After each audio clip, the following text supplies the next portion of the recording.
இந்நாளும் நானும் பார்த்தேன் ரொம்ப நாள் ஆச்சுல்ல. இன்னைக்கு பார்ப்போம். அதுக்கு முன்னாடி யாரெல்லாம் ஃபாலோ அண்ட் சப்ஸ்கிரைப் பண்ணலையோ மறக்காமல் ஃபாலோ அண்ட் சப்ஸ்கிரைப் பண்ணுறேங்க. இந்நாளும் நானும் சீரியஸில் இனி நம்ம பார்க்க போகிறது ரயிலும் நானும்.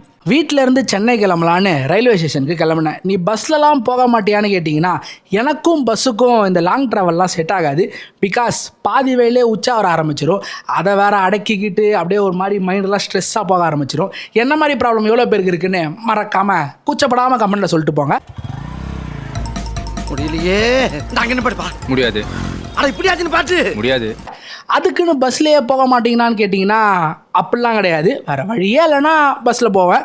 வீட்டில் இருந்து நேராக ரயில்வே ஸ்டேஷன் போயிட்டு அங்கே இருந்து ட்ரெயின் ஏறி ட்ராவல் ஆரம்பிச்சுது. அதுவும் இல்லாமல் ட்ரெயின் ட்ராவல் எனக்கு ரொம்ப பிடிச்ச ஒன்று.